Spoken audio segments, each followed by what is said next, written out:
Warning: our YouTube channel and its videos may contain scenes, language, and content that may not be appropriate for all audiences. These videos include surveillance footage, undercover pursuit of suspects, actual police and rescue operations, and fearless confrontations. If you do not approve of the content, please do not watch our videos. If you wish to continue, we strongly advise that you proceed with caution. Viewers' discretion is advised.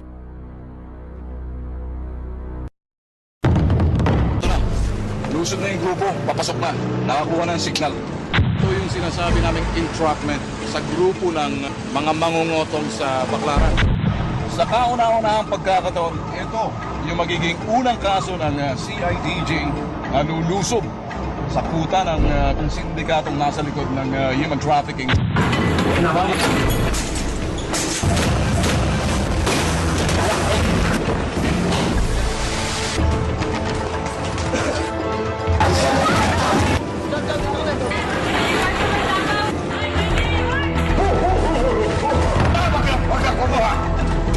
Ay, nako! Diyan po ako dito. Huwag mo akong ganyan. Hindi po ako sasara.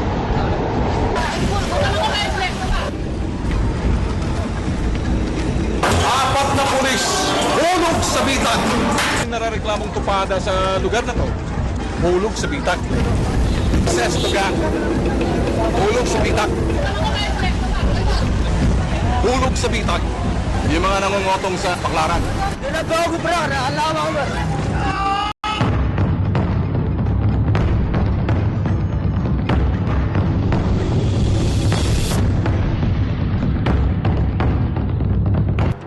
Pagwawala at panunutok ng shotgun ng isang lolong gwardya sa NFA Central Office. Hulog sa bitag. Investigasyon sa paglabag ng NFA sa pagtatalaga ng kanilang mga organic employees bilang mga security guard.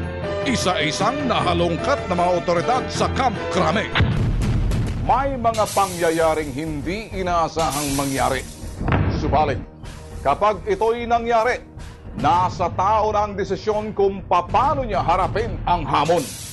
Nababasa ng bitag yung mga asta ng taong nanduduro, tumatapang dahil sa baril. Hindi humantong sa madugong konfrontasyon dahil umiral sa bitag ang rason.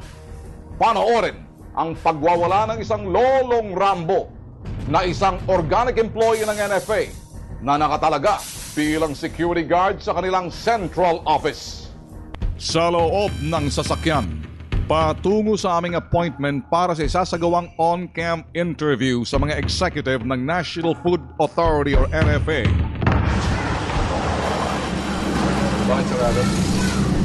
Pagdating sa NFA, sarado ang pintuan.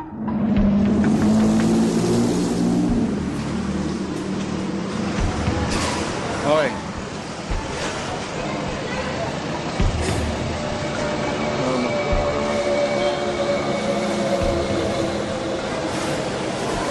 Makikita pag anunsyo ng bitag na darating kami, etong ginawa, sarado ng pinto. So, walang makakapasok. Mukhang may tinatago, naghahanda sa loob kung anong dapat gawin ng mga kulukoy, ayun, mga security. Pitikan mo. Makikita yung opisina nila.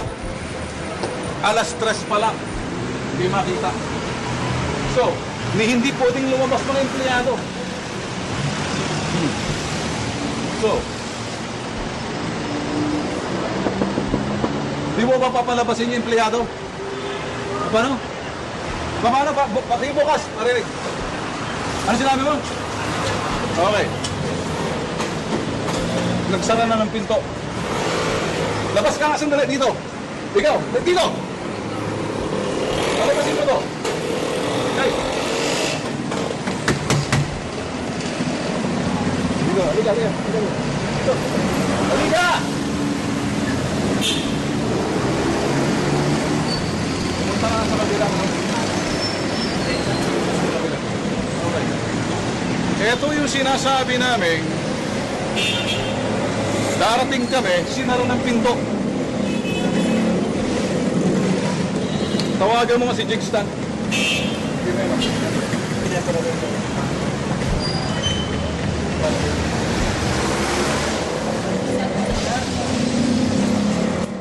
Makalipas ang 3 minuto, bubuksan din pala.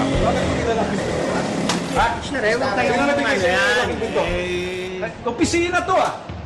Ano ginagawa? May tinatago ba? Sino may order sa inyo? Sino may order sa inyo? May order Sino may sa- order sa inyo? Sino? Sino? Supleda. Sino sa pleda? Sinong head nyo sa pleda? Sinong head nyo sa pleda? Wala kayong bayad magsalita. Sandali lang. Okay, halika nga rito. Pag-usapan natin ng... Oh, bakit yung nila pinto? Hindi sir, Bakit? Wala ba kami karapatan mo, pre? Pagmasdang maigi ang mga susunod na pangyayari. Sir, wag mo, sir. Sir, wag. Sir, wag mo, sir.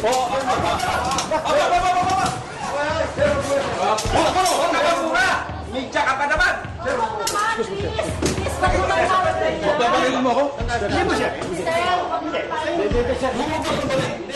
Hindi. Babalilin mo ako? Ha?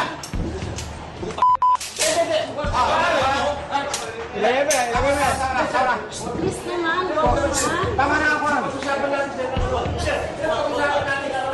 Makikita ang nakasuot na striped shirt, isang Police Security and Protective Office or PSPO na security escort ng bitag. Pwede nyo! Labas nyo! Labas nyo mo! Hindi ako bigla. Sino babalilin mo? Tumulong na rin ang isang staff ng bitag upang maibaba ang baril na dala ng nagwawalang gwardya.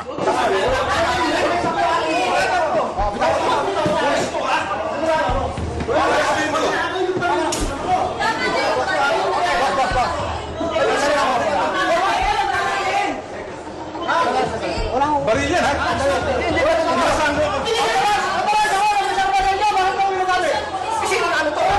Ano, baril yan?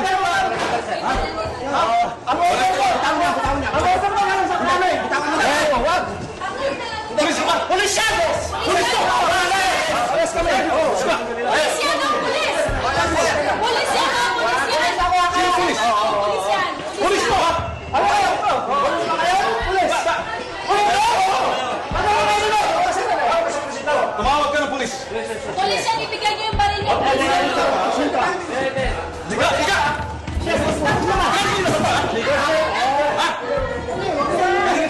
Eh tayo itong sariwang nag-agya mo eh. Ano? Ibaba niyo nga! Ibigay niyo yung baril niyo! Sila! naman! Baba! Ang baril! Ibaba niyo yung baril niyo! Pulis yan! Manong o pulis yan! Sir, wag na. Wag man na. Bakit ka nagamit ng araw? Sige, sige. Tamaan mo ako. Sige, tamaan mo ako. Sige, subukan mo. Bakit tamaan mo ako? Nagamit na ba rin kagad? Sige, tamaan mo ako. Tamaan mo. Baba niyo na lang po yung pulis yan! Oo, baba niyo na lang! Ikaw ba mo muna? Hindi kami magbubo. Baril! Hindi ikaw. Tawagan mo sino? Tawagan mo yung pulis. 117. Bakit ka ba Galas muna, sir. Galas muna. Sinungaling ka. Brad, pwede lang ito lang kayo. Wala kayo. Nandito kayo sa paglalamog ko. Pwede namin ito. Hindi kayo pwede. Sumas dito. Alam ko, tunilag kayo, pero wag kayo naman. Hindi na kasi tayo. Kayo ang sumusugot eh. Nauupakan ako ni Mr. Cropo eh. Kaya hindi dapat yun. Wag kami dito. Huwag ganyan. Nasa kwan tayo eh. Ay, saan? Ano rito? Ano ka? Ayaw, wag mo pasukin. Sir namin, buksan nyo. Hindi, buksan namin. Buksan namin na sa mga... Lalabas yan. Buksan mo. Kung saan wala na ba siya? Lalabas yan. Sige, sama. Buksan mo.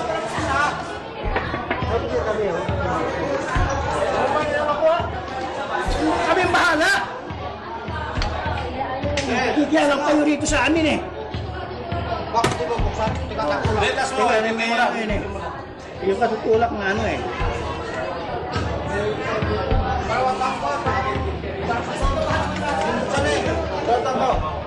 Okay na. Yan. Sino yung... Hello, sir. Yeah, 117, please. It's a big talk. I think you to come right in. Yes, sir. Emergency. At a commotion, tutukan kasahan ng baril dito ng mga gwardiya ng NFA sa main office, and we have everything on camera.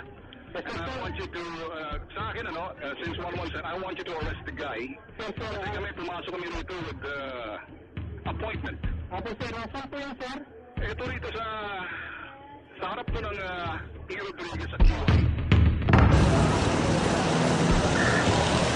Pagdating ng mga responding police na itinawag namin sa 117, agad hinanap ang shotgun. Tumulong na ang bitak.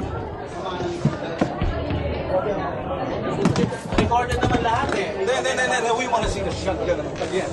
Kasi Yan, sir, sa ilalim. Yan, sa ilalim. Pwede. Sa ilalim, yan, sa ilalim. sa ilalim. Yan. Ito. Ito. Yan.